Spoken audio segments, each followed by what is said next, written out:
When I first heard that my brother was getting married, I was overjoyed. But then his fiancée made a statement that left me stunned and hurt, not realizing the trouble it would cause later. I'm Emily, a 33-year-old office worker. My life took a tragic turn when I lost my parents in a car accident when I was just 8 years old. My 5-year-old brother, Ethan, and I were taken in by our paternal grandparents. Despite their best efforts, it was incredibly challenging for them to raise us, especially in their retirement years. 3 years later, I was placed with my aunt and uncle, becoming their adopted daughter. It was heartbreaking to be separated from Ethan, but at least we could still visit each other. The transition to my new home was nerve-wracking, but my aunt and uncle embraced me as if I were their own. "Let's take it slowly and become a real family," my uncle said. Their warmth and acceptance made me feel relieved and welcomed. Although their home was a bit farther from my grandparents, a 30-minute train ride made it manageable for occasional visits to my brother. Life with my aunt and uncle became a new chapter for me. I learned that being related by blood and having a parent-child bond are not the same thing. Through shared experiences and their unwavering love, my aunt and uncle became my true parents. Despite not being biologically related, our bond was genuine and strong. Friends who learned of my adoption were surprised, often commenting on how well-adjusted I seemed. But I didn't see it as anything extraordinary. My aunt and uncle's love and patience made it all possible. Initially, I struggled to open up, sometimes being stubborn and rebellious. Yet my aunt and uncle never wavered in their support. Now, as an adult, I deeply appreciate everything they've done for me. I wanted to give back, so I joined my uncle's company and worked hard, eventually becoming a supervisor. Their support and love shaped who I am today, and I am profoundly grateful for the family they provided me. Once we both had cell phones, I kept in regular touch with my brother through texts and calls, and I visited him from time to time. However, after high school, our interactions became less frequent. His responses to my occasional texts were brief, which is not unusual for siblings of different genders as they grow older. Despite this, my brother grew up well in our grandparents' care. He remained kind-hearted, and though he might have felt lonely at times without our parents, he never caused me much concern.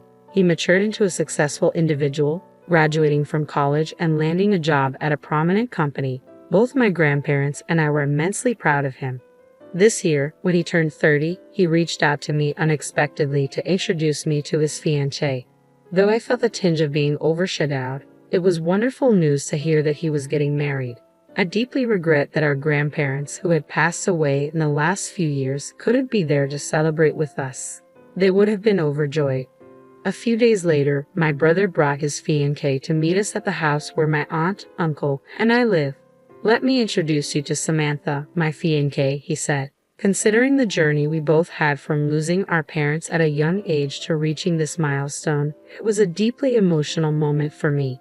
Seeing my brother so happy made me feel almost like a mother to him. I was touched to see how my once little brother had grown up and was now introducing his fiancée. "I'm Emily, his sister. Thank you for coming today," I said, smiling at Samantha. "Ethan, it's so wonderful to see you after so long. You've grown into a remarkable person.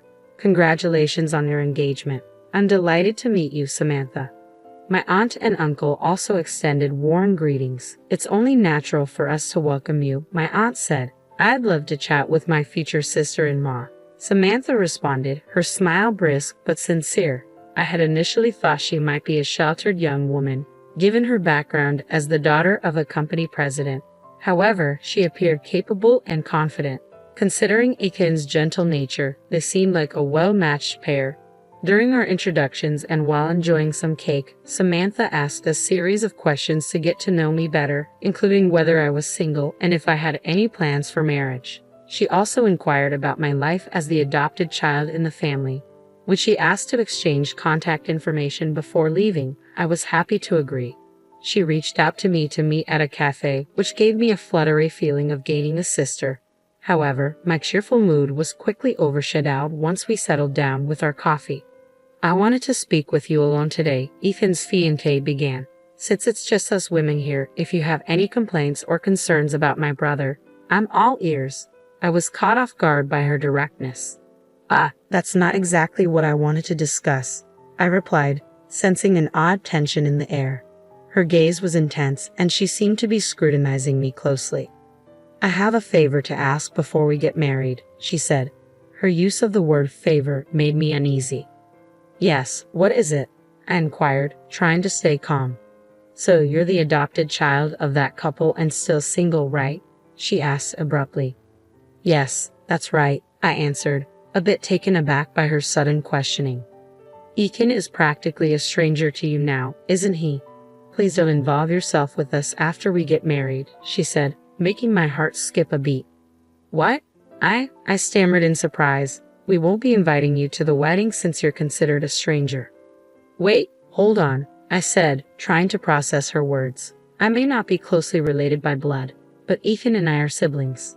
I have no intention of interfering in your married life.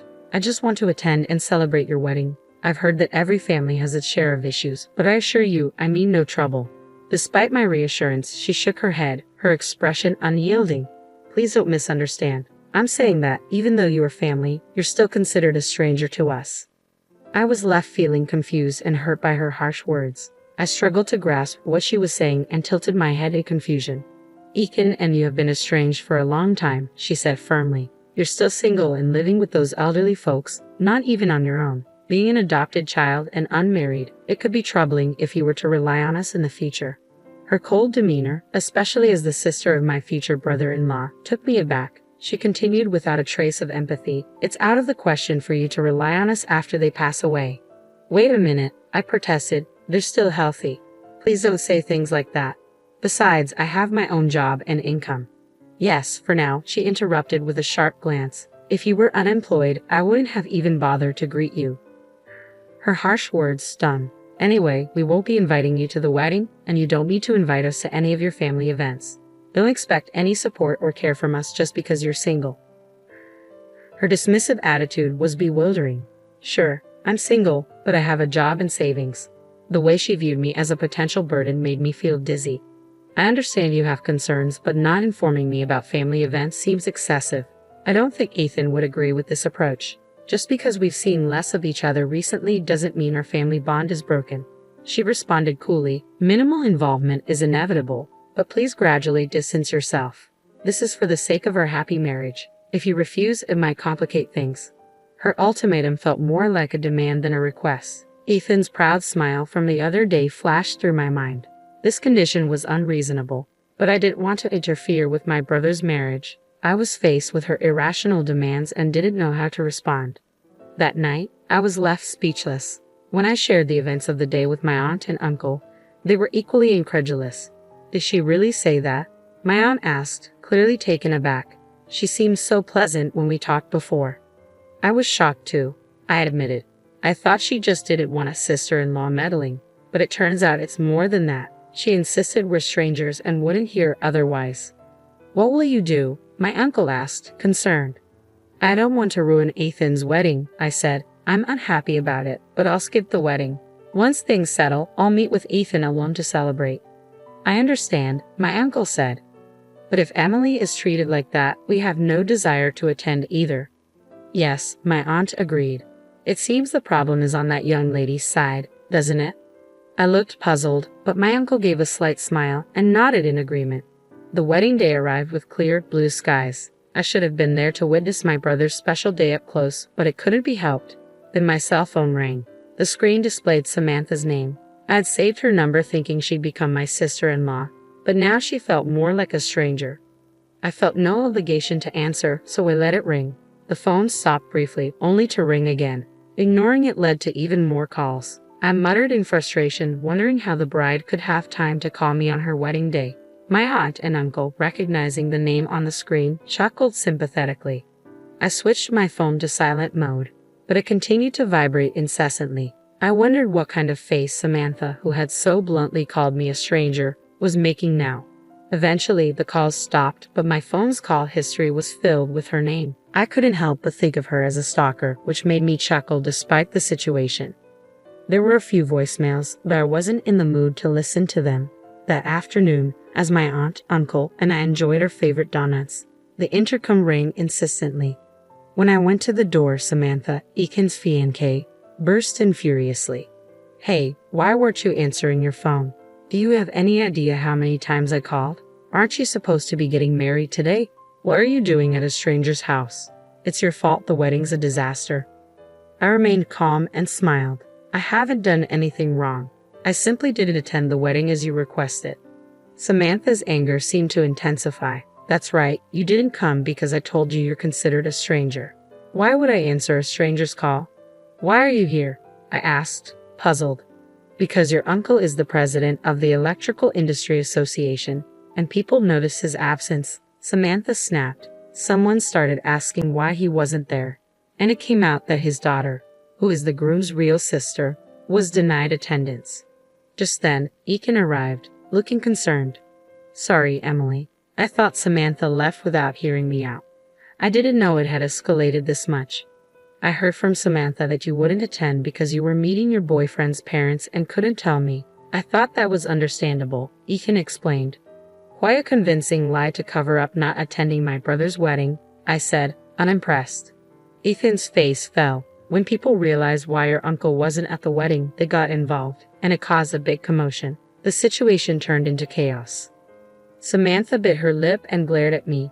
Because of you, I was criticized terribly and called inhumane. If you had answered the phone and come to the wedding, things might have been different. You heartless person. I was taken aback. Heartless? I did what you asked. You labeled me a stranger and didn't want me there. My uncle, who had been observing quietly, stood up. It seems like the issue lies with how this situation was handled. Let's focus on resolving the mess caused rather than placing blame. I'm your brother's fiancée, so I should be like a sister to you, right? There's no point in continuing this conversation. You should take responsibility for your own words, Samantha said, her tone firm. I'll retract what I said earlier if you help me smooth things over. I shook my head. There's nothing I can do as a stranger. Wait, no, come on. I still have a lot of questions, Samantha insisted. Reluctantly, Ethan led his protesting fiancée away. Shortly after, their engagement was called off, and Samantha was left with the burden of the wedding cancellation fees. Despite her complaints, her parents accepted that the fault lay with her. Although her father was a president, his company was a small factory that relied heavily on maintaining good relations with Ethan's major company and my uncle's Electrical Industry Association. Samantha's actions jeopardized these critical relationships. Her father had to make numerous apologies, and Samantha was reprimanded and forbidden from returning home. She attempted to stay with friends, but following the wedding fiasco, they distanced themselves, leaving her without support. Ethan, reflecting on his choices, came to apologize. I only liked her because she worked for a major company and didn't have any family to trouble her. I hate that I couldn't see through her. We all tried to comfort Ethan. It's a good thing you weren't married to her yet. She put on a facade, and it's not your fault for being deceived by someone who hid her true self. You're too kind, Ethan. It's a shame about her, but you'll find someone who truly cares for you. I hope so, Ethan said, taking the donuts we offered. Here, have some of your favorite donuts. Let's enjoy some coffee. This incident unexpectedly brought me closer to Ethan, with whom I had lost touch as adults. The initial news of his engagement had been the catalyst for our reunion. In a way, I found myself grateful for that, despite everything. Watching Ethan interact with my aunt and uncle, seeing them talk like a real family, made me reflect. We often take those closest to us for granted and forget to show them we care. I resolved to cherish my loved ones more. How are your loved ones doing?